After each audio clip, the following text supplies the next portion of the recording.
Hello, everyone, and welcome to an exclusive Pro Wrestling Illustrated interview brought to you in association with our good friends at Wrestle Carnival.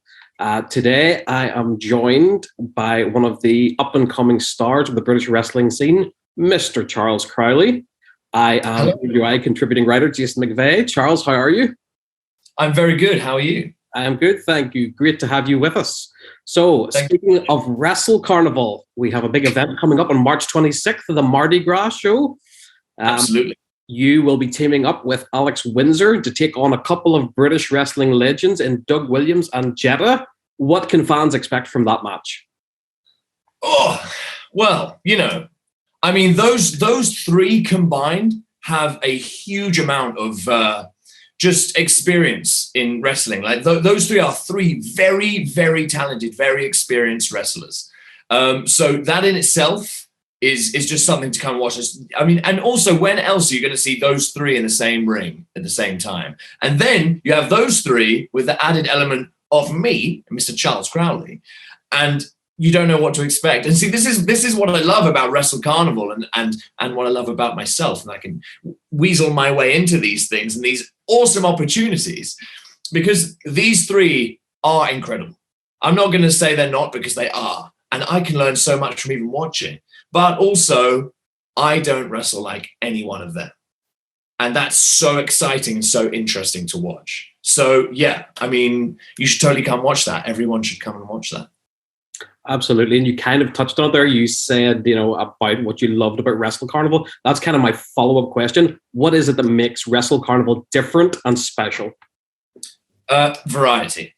So Wrestle Carnival, it's all about the variety of the show. They have matches that are pure rules matches. You haven't seen them in a while. It's pure technical matches that you watch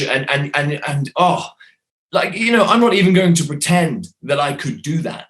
Like I could be put in that situation. I'll give it my best. I'm not saying I wouldn't win, but I see the people in there like Gresham, who has blocked me on Twitter, by the way. Gresh, unblock me, please. I don't know why either. I just know, I was like, Gresh, WXW had an amazing match, and then I went to do it and he did block me. I think that's it's pretty rude, Gresham. Why?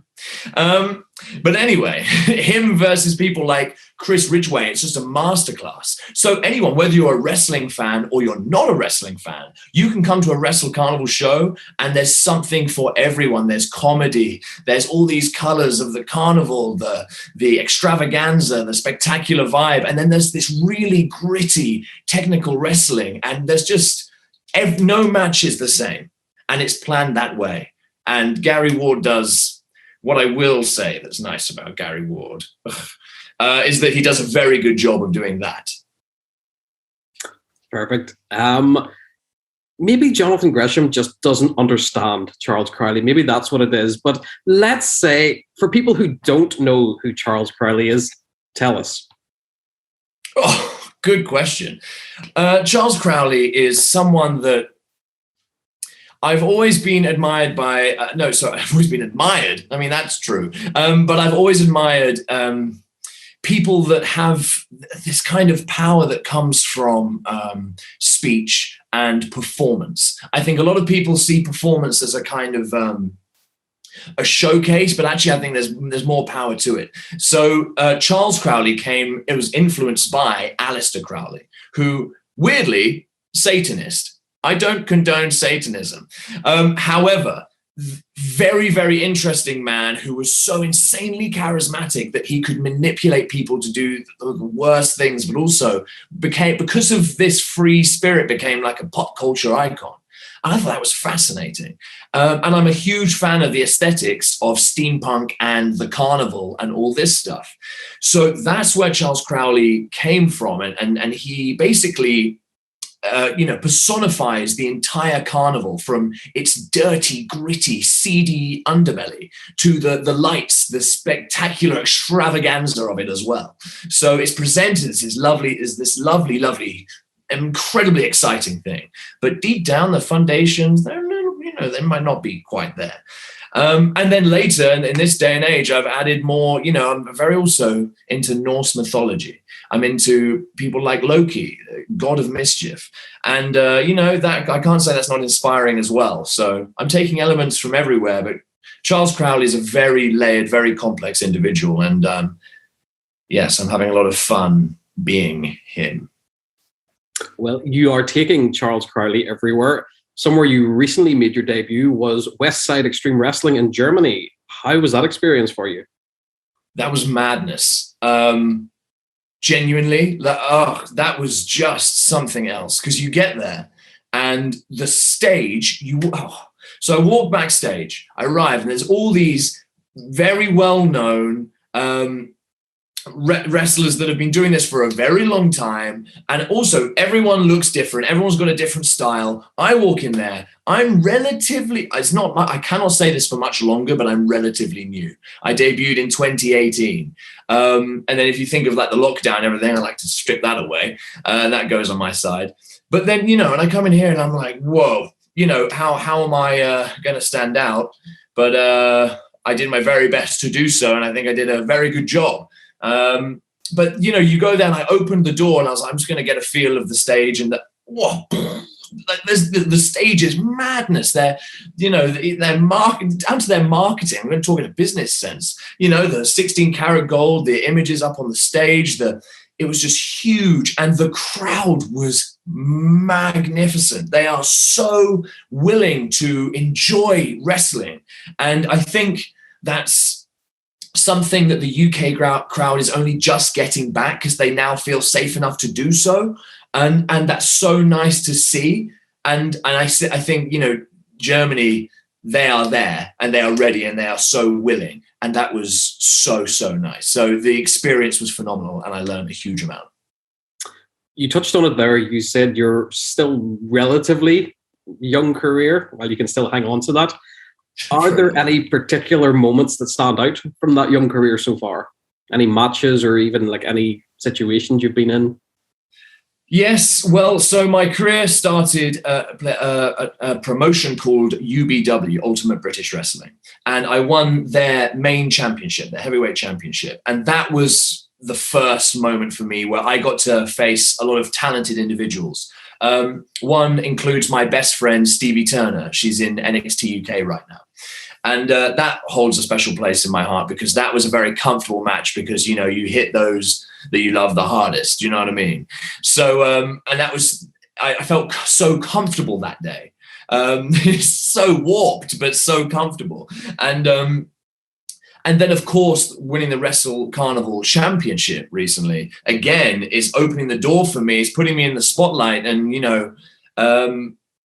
I felt for a long time that I've been working very, very hard. I come from an acting performance background, and I come from a fighting background. So I've had to learn hard and fast how to fight and how to fight well, and to be as dangerous as these other people and to be as technically proficient as these people.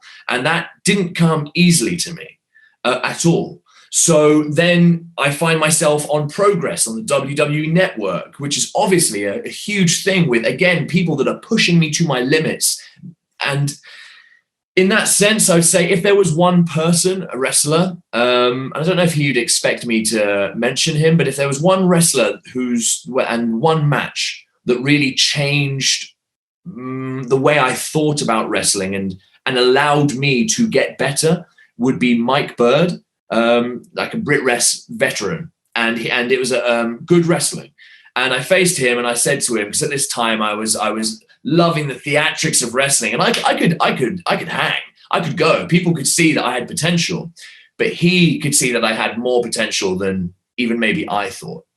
And I said, right, Mike, whatever's going to happen is going to happen, but I'm going to come out with this balloon because I think that's jokes.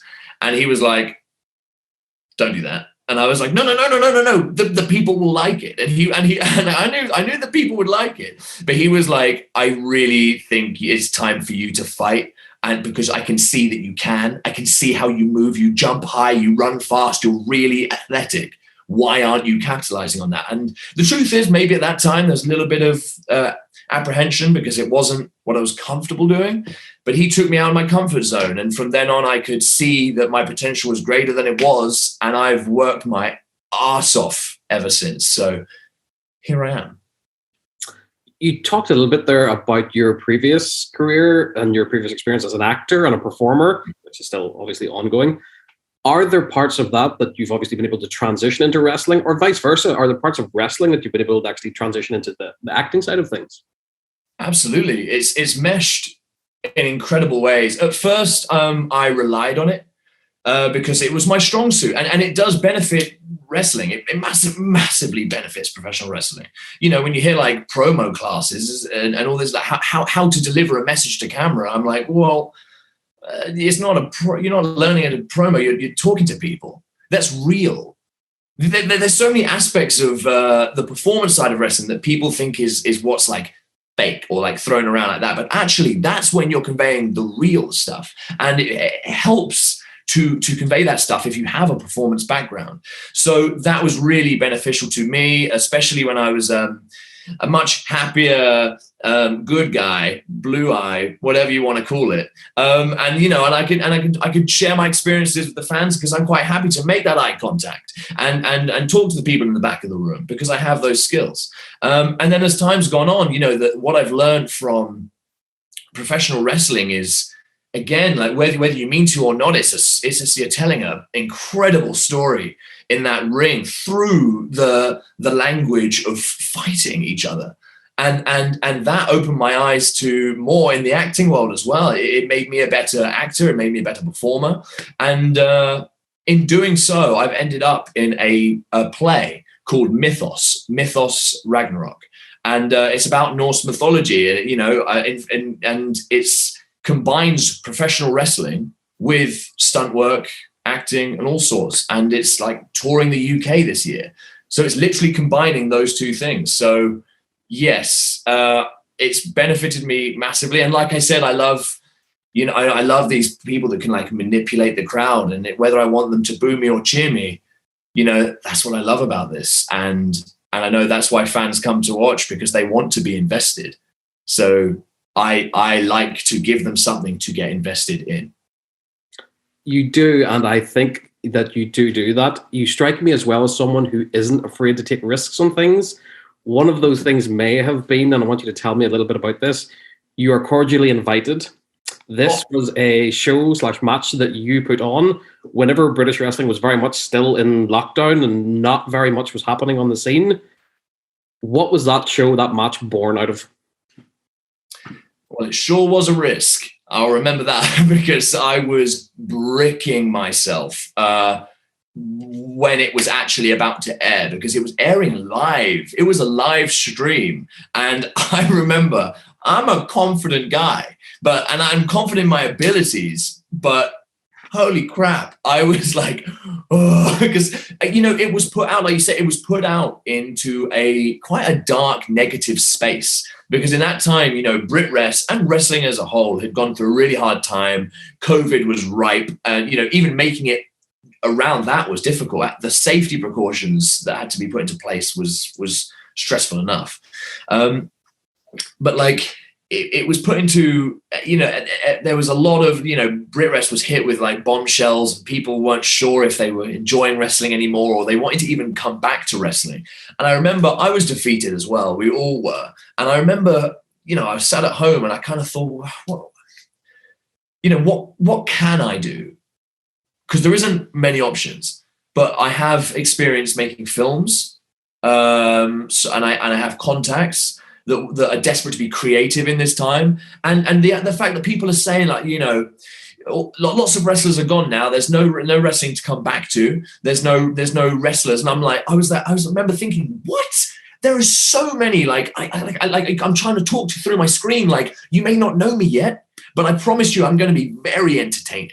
And there's all these other people. I was thinking, oh, Gene Money, Big Guns Joe, Session Moth Martina, Clementine. Like, some people are new, some people aren't. And there's all these people coming that are there for you when you come back. And, oh, it was very frustrating. So I thought, you know what? I am going to display something to the best of my ability, something entertaining, something that reminds people what BritWres is all about. It's about being creative. It's about working together. It's also reminding people that there are good people here.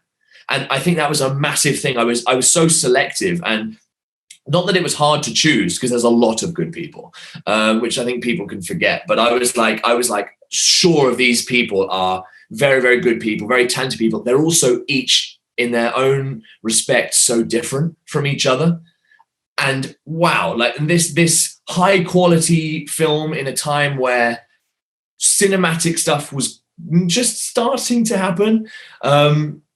I just thought, let's make this, and everyone put in the work, and everyone made that happen. And we did it, and we put it out there, and the response blew me away.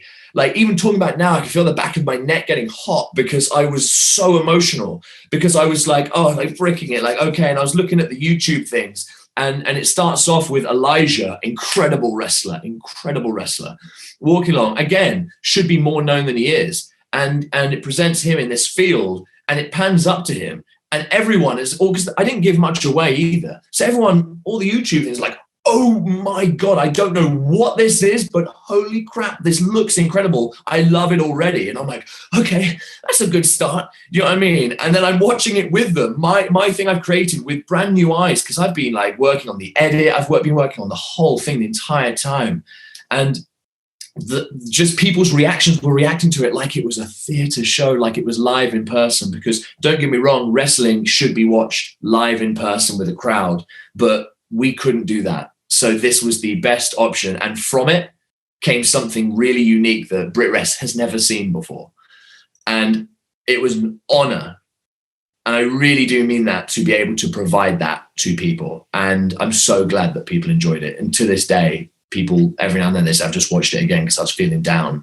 And I'm like, what? I mean, if that's the mark I leave, that's pretty cool. But I plan to do many more things like that. No, I think it was a bright light at a time whenever British wrestling really needed it. So credit to you for that. You kind of mentioned like the variety of stuff there. Do you think that's one of British wrestling's strong suits? Is the variety that is out there, and the variety of performers? And, you know, even Wrestle Carnival itself is very much a variety type show, and you as a performer as well. Yeah, especially now. I feel like before lockdown, and regardless of like the bombshells and everything, I don't know. I mean, you know, there's me coming from a performance background, and I felt wrestling was getting a little bit stale. And I don't know why. I think this happens. I haven't been around long enough to know this, but I think it makes a lot of sense that wrestling changes, it evolves. And then everyone's like, wow, this is what we think it is now.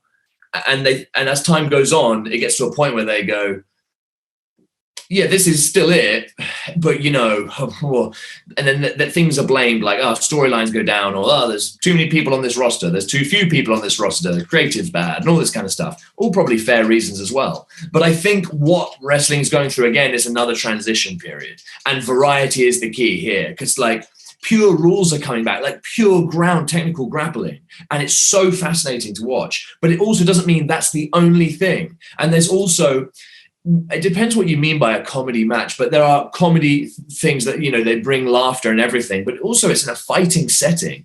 Now, again, comedy is kind of thrown aside sometimes. Like, you know, I'd rather look at this technical masterpiece. That's fine. But also this comedy is presented within this fighting scenario. It's also so badass. That's a talent in itself. And the North and like South divide in British wrestling, I love that, and I hope that grows, because I love the clear difference between Northern wrestlers, wherever you class that middle ground, and Southern wrestlers, because there is one. And I think we should acknowledge that, because it's fascinating and it's interesting. And I'm looking forward to more like matches of South versus North, because I don't think they happen enough. And that variety is just going to be beautiful and lead to some incredible matches. Surely that's a built-in story in itself, is the North versus South thing. Oh, honestly, yeah. Oh, don't even get me started. Like the cogs are turning in my brain. I'm like, oh my gosh, there's just so many people up north that I massively respect, that I would love to beat the crap out of. Well, as the cogs are turning, what's next for Charles Crowley? So last year I work hard all the time. I don't want to make it sound like I worked hard for a little bit, but I'm really, really, really motivated to be the best. Sometimes I feel like I should water it down because, people go, okay, yeah, you want to be the best, but I feel like I have something to offer. And I cannot tell you exactly what it is, but what I want to achieve is I want to make people feel more in regards to wrestling. I want people to cry and laugh and cheer and boo from a very real place. I want people to be connected to this, and I believe I can do that. And I believe I can do that in really entertaining, exciting, fun ways. And not necessarily fun, maybe sad, maybe even uncomfortable. But like, I think I have something to give, and I think what's next for me is figuring that out. I figured myself out. I'm improving. I can see it, and that's so nice when you can see your own improvement, because there's nothing worse than when you're hitting that ceiling. But I can see it, and people are starting to believe in me, and therefore I'm getting more opportunities. So what's next for me is to capitalize on those and then use my time and platforms to leave my mark on the wrestling industry. And I don't know where it'll lead me. I'm very, very keen on Japan. I'm also very keen on America. So, but at the moment, like WXW, I would love to go back there, because that I hadn't even, I was so aware of it, and I was like, wow, that looks incredible. But it wasn't even like in my sights, because I thought, yeah, well, we'll see. And then it happened. And now I'm like, whoa, again, another moment where the possibilities are endless. So it's hard to pinpoint what exactly is next to me. I just need to be the best me possible. And I know that's a bit cliche, but I'm very excited because I'm enjoying the journey right now. And that says a lot for me, because I work quite hard and sometimes I don't. So just time to crack on and capitalize. Where can people follow your journey? Where can people check you out? So my Twitter handle is @Crowley Carnival. My Instagram handle is @Crowley Carnival. Facebook, probably Crowley Carnival, and YouTube as well. So by all means, follow me on all the social medias. On YouTube, Mr. Charles Crowley, you type it in, I'm sure you'll find my channel. I put up every promo there, and I'm starting to put up more matches because, I'm very critical on myself. So I'm quite picky what goes up. Things get old quite quickly. But I want people to see the journey I've had as well as what I'm putting out. So, please take a look at that. I plan on making a feature film as well. So if you keep up to date with my Twitter, you'll see a feature film, and that'll include a little bit of wrestling as well, because I want to kind of mesh the two. But yeah, Twitter, Facebook, Instagram, YouTube, follow, like, click, subscribe, whatever you have to do. And that would be the best way to follow me. Charles, thank you so much for your time today. Once again, I have been PWI contributing writer Jason McVeigh. This has been Charles Crowley. Charles, thank you so much. Thank you for having me.